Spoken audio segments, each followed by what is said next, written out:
Hi, I'm KS Garner, and you're listening to the Solo Nerdbird podcast. Today, I'll be speaking with the co-creator and writer Caleb Palmquist, here to promote the first issue of his new comic series, Dragon Grit, now on Kickstarter until April 6th. Welcome, Caleb. Thanks for having me.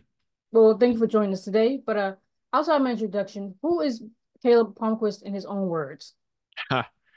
I'm a comic book writer. I've been writing comics for about 8 years, and I mainly write fantasy comics. Um, I'm best known for my series Unicorn Vampire Hunter, Mhm. and now I'm co-creating a new series with my wife, Lorelai Jonason, that is a Western with dragons. So, what is Dragon Grit about, and what should readers expect as the series goes on?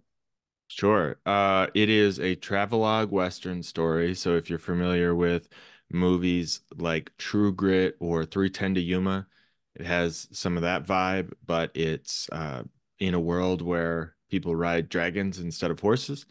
The main character is a woman named Vera, who is sort of a tough as nails former outlaw who's now trying to make an honest living by delivering packages out west. But she is living in a world where, uh, you know, mail carriers are being replaced by the railways, which are coming in. And so she has to find new ways of making a living. And so a couple of things happen. One, she meets a young man from out east who has inherited his father's estate and needs someone to help him figure out what to do with his family's dragon, which keeps trying to run away. And the other thing is that her past catches up with her, and one of her former outlaw buddies catches up with her, and that brings its own complications.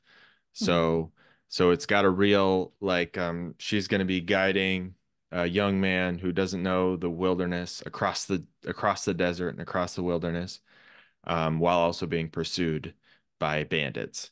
Mhm. Um, and so that's kind of the gist of the story. And it's got themes in it like uh what happens when your old friends turn on you, Mhm. and you know um growing with the world as it changes, and Mhm. and um and that kind of thing. So yeah, that's Yeah. that's kind of what it's about.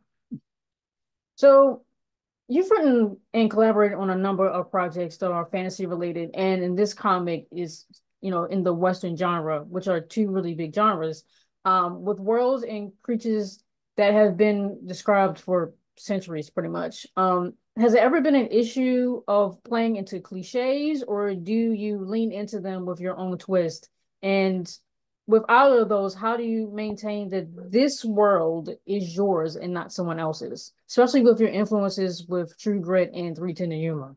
Sure, yeah. Well, I will say that this project is co-created, and while I grew up reading Western novels and loving Western films, my wife did not. And she's coming much more from a fantasy and like Dragon Rider perspective. And I think that those two things melding together is creating something really unique.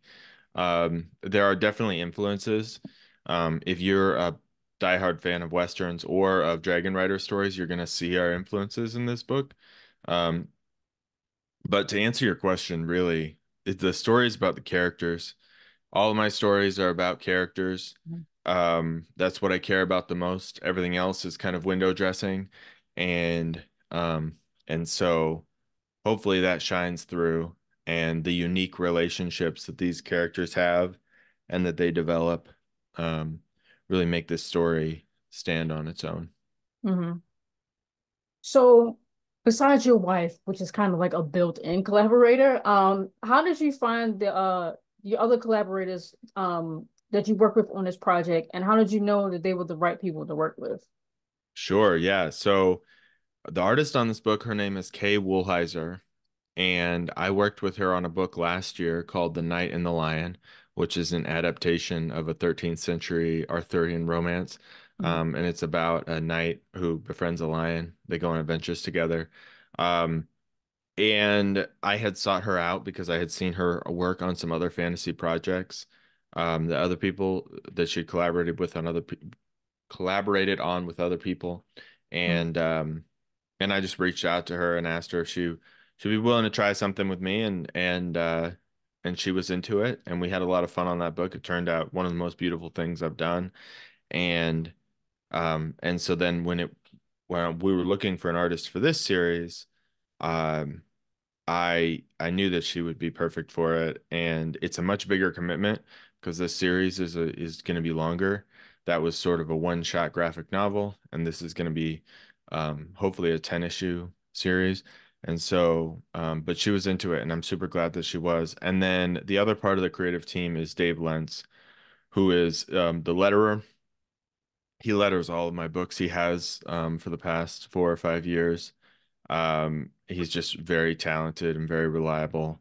Dave and I talk every day, and he and I actually co-created another book together last year. And so, everything is kind of, I think when it comes to collaborators, it's kind of like, everyone, at least in my experience, everyone kind of becomes this family. Mhm. Everyone's working together. Um, and so, nothing is built in a silo. Um, yeah. So that's kind of how I came to the creative team. Cool, cool, cool. So, again, you've done a ton of projects over the years. Um, what do you do with any like work in progresses that you may have like quote unquote abandoned?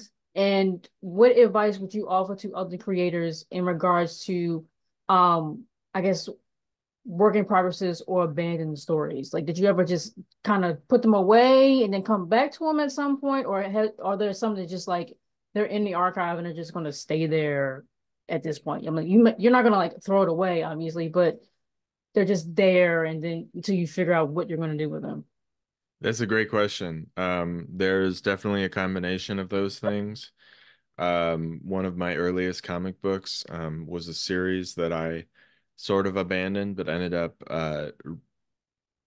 kind of reusing a lot of the concepts from it for something I Mhm. did later on, which was much more successful and I thought better written. Um, but sometimes, I mean, I have a big list of ideas that are things that maybe someday I'll do, or I also am a really big believer on it. If you're talking about advice, I'm a really big believer in writing to get better at writing. Mhm. Um, and so if you're just because you can't necessarily make something or you don't think something's going to be commercially viable, doesn't mean you can't write it. I have a lot of comic book scripts that may or may not get made um, into comics, but that I've written because I just it doesn't cost me anything other than my time to invest in writing those, and if anything, it helps. I become a better writer, even if they don't get made into comics. And so I would say, don't throw anything away, because sometimes you could bring things back, and you can always harvest your old ideas that you don't think you're going to use for something new. I have often had characters from like projects that were more or less abandoned that show up in other works Mhm. that I've done. Yeah, yeah.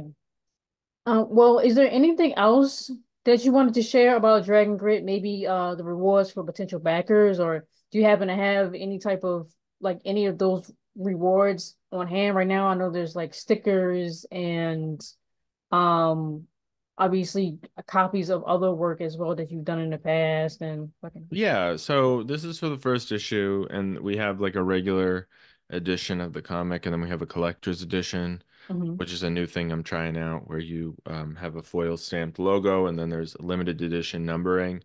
And then we have a variant cover by David Hahn, Carl Kiesel, and Ryan Cody, who are um, pretty uh, influential comic creators who have been in this industry a long time. And they do a comic called Impossible Jones on Kickstarter, which is really cool. Mhm. So it was awesome to get them on there. And then we do have a sticker and a print. I don't have any of the rewards on hand yet as of this recording, although I did just order the stickers. because I have a pretty good idea of how many I'm gonna need.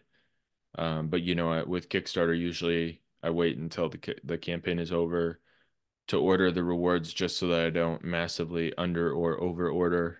Hmm. Um, and so yeah, and yeah, you can get all my previous books if you back the Kickstarter. I've got Unicorn Vampire Hunter, Modern Mythology, Vampire Detective in Space, and The Knight and the Lion are all available on the campaign. So if you've never read my work before and you want to catch up on it, um, this is a good chance to grab those things. Yep. Cool. I'm sorry, I'm just looking at the rewards in the Kickstarter. Um, will you be attending any cons this year? Um, yes. I always go to the convention in my hometown, which is Spokane, Washington. It's called Lilac City. It's a relatively small con. But then I've just applied for Rose City Comic Con in Portland, Oregon, and they haven't sent out, you know, acceptance emails or anything yet. But I've done that show a number of times in the past, so I'm optimistic I'll get into that one. It's one of my favorite ones to go to. Hmm. I love Portland, and then um, I don't know about other than that. I'm not a huge con goer anymore. I used to be. Uh-huh. Um, Pre-pandemic, I went to a lot of cons, and I kind of got worn out on them a little bit. So I'm sort of very slowly easing my way back into that world because Uh-huh. I don't want to get jaded uh about it. Because the worst thing is if you go to a con, you're like, oh, this again, and like you're not excited about talking to people. And so, I want to kind of maintain that excitement and that passion. I mean, cons can be really magical, as anyone who's gone to one knows. Um, and so the last thing I want it to be is just like another job. Uh-huh. Exactly, exactly. Yeah, I've definitely been there. I'm pretty sure I've never been to Washington, but I'm pretty sure it's big enough that even going to cons within the state can be a hassle. So, Yeah. because I try to tell people to stay local as much as they can, Hmm. especially with money and stuff like that, and with COVID variants running around and stuff like that. But Maryland is definitely smaller than Washington. So, um, and where can people find you online? Sure, yeah. People can find me at calebquist.com is the best place to find me. Um, and that's my website. You can sign up for my newsletter there, which is definitely the best way to follow along with what I'm doing. Um, and then, if you search for me on Kickstarter or search Dragon Grid on Kickstarter, you'll find me there. Um, and I believe if you Google Dragon Grit right now, the first result is some kind of like military training program. But then I'm the second result. But if you Google Unicorn Vampire Hunter, I'm definitely the first result on that one. Um, and so, I'm not really on social media, so you can find me on Twitter and on Instagram, but if you follow me, don't expect to see a lot of posts because I just routinely forget that those platforms exist. Um, so every once in a while I post, but yeah, so my website, calebquest.com, is definitely the best place. Okay, cool, cool, cool. All right, well, thank you again to the co-writer and co-creator and writer Caleb Palmquist for joining us here today to promote the first issue of his new comic series, Dragon Grit, now on Kickstarter until April 6th. All of Caleb's socials and website, as he just mentioned, will be listed in this episode's details alongside a Kickstarter link for those who are interested.